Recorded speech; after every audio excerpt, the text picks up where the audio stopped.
The words left his mouth like spit. "You can't even afford a car, so shut your damn mouth." The room went still. Aunts stared at their tea. My brothers smirked. I just smiled. And right on cue, the thunder of rotor blades rolled through the open windows. Every head turned toward the lawn as a black helicopter descended, kicking up a storm of dust and leaves. I pushed back my chair. "My ride's here," I said softly. Dad's jaw slackened. Mom swayed, hand to her chest. Backstory: the fractured family. Growing up, I thought my father's voice was law.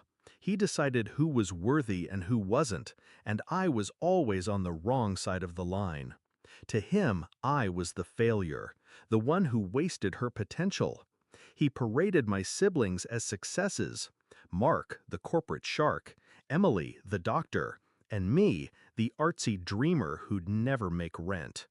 When I walked out at 18, I didn't take much. Just a backpack, a notebook, and the bitter knowledge that I was leaving as the family's cautionary tale. Discovery of betrayal, the final cut. I stayed gone for years. Built a life brick by brick. But last year I got a call. Mom's voice shook as she told me they'd accidentally used my name to secure a family business loan. My credit was wrecked. Dad denied it, of course, said I should be grateful he even considered me part of the family's finances. Then, when I showed up to confront him, he laughed in my face. That was the day I stopped thinking about reconciliation and started thinking about revenge. Shift in mindset, strategy over emotion. I knew shouting wouldn't dent him. My father was a man who only respected power, visible, undeniable, expensive power. So I decided to give him a show. Not just to humiliate him, but to rewire the family's hierarchy, to make sure my name would never again be spoken with pity. The plan was simple: show up to the next family meeting as the version of myself they swore I could never be. But not through fake appearances, through proof, through assets, contracts, partnerships, and an entrance they'd never forget. Execution: building the moment. First, I called my business partner, Andre. We'd been quietly running a digital agency for the past 5 years.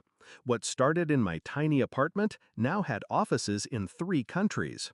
We liquidated part of last quarter's profit into a trust, in my name alone.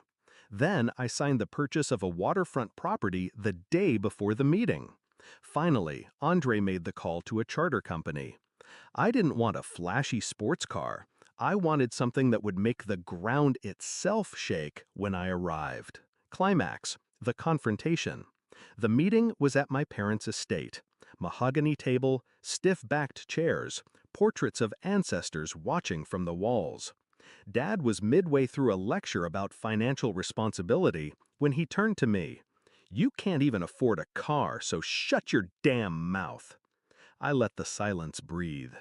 Then, the distant thump, thump, thump of rotor blades grew louder. Everyone turned to the windows as the helicopter descended, the sunlight flashing off its black body. I stood, smoothing my blazer. "My ride's here." The pilot stepped out, holding the door open like I was royalty. And just before I left, I slid a folder across the table. Property deed, waterfront villa, paid in full, under my name. I turned to my brothers. "Next time you want to borrow money, send me an email." Dad's face was bloodless. Mom whispered, "Oh my God," before collapsing into her chair. Resolution: walking away. Outside, the wind from the rotors whipped my hair into my face. I climbed in, buckled up, and didn't look back until we were airborne. From above, I could see them still standing on the lawn, tiny figures staring up at the sky.